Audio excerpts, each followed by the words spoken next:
What's happening, guys? Steve here, reef reacher fishing, back at the bench. It's been a while. There's a lot going on health-wise. Some of you may or may not know I was paralyzed, but it's reversing, and I'm able to stand now. But this video is going to be about an upcoming project to take some vintage Penn Spinfishers and paint them with DuraCoat. This is DuraPark because it's black, it's flat, but it's parkerizing is the old name for it. But it's a two-part paint. Relative, this was like $35. Once you mix it, you got about 18 hours to use it. So what I'm doing is I want to coat this handle. This handle had all kinds of terrible corrosion on it. But this coating takes the place of powder coating. It doesn't build up like powder coating. It doesn't need to be baked, although you can bake it. Otherwise, they just tell you to use it lightly for the first 3 weeks. So what we got going here, it's a lot of work to prepare these parts. Get them down to metal, get rid of all the paint so this stuff can adhere properly.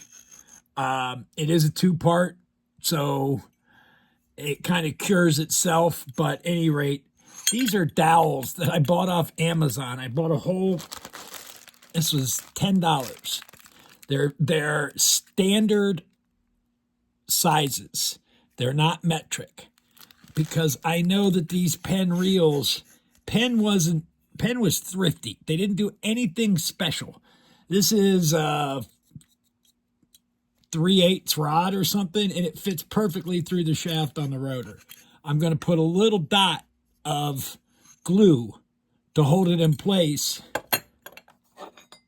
These reels, if you try to paint them, lay them on their side, gravity sucks, literally. But these will allow me to rotate them as I'm painting them or after they're painting them. And how I'm going to do that is with my CRB rod dryer. This holds 4 rods. They fit in these little rubber cups. So what I've got to do is step these up so that when they go in there, it will rotate. This rotates at 18 or 36 RPM. And that way, the paint goes on evenly and it doesn't run. You beat gravity by rotating it. I know for a fact in big manufacturing, that's the way they paint these parts. They might get dipped.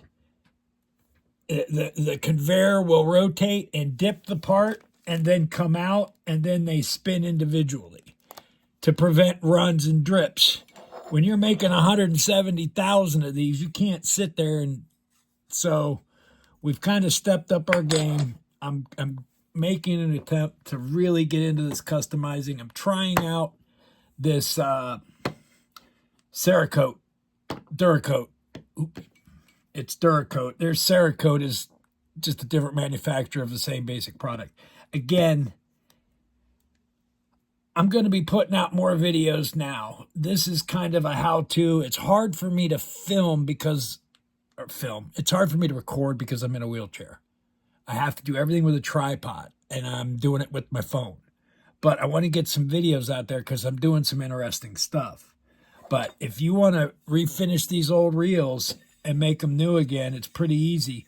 But this is how the professionals do it. I'm just going to do it on a smaller scale.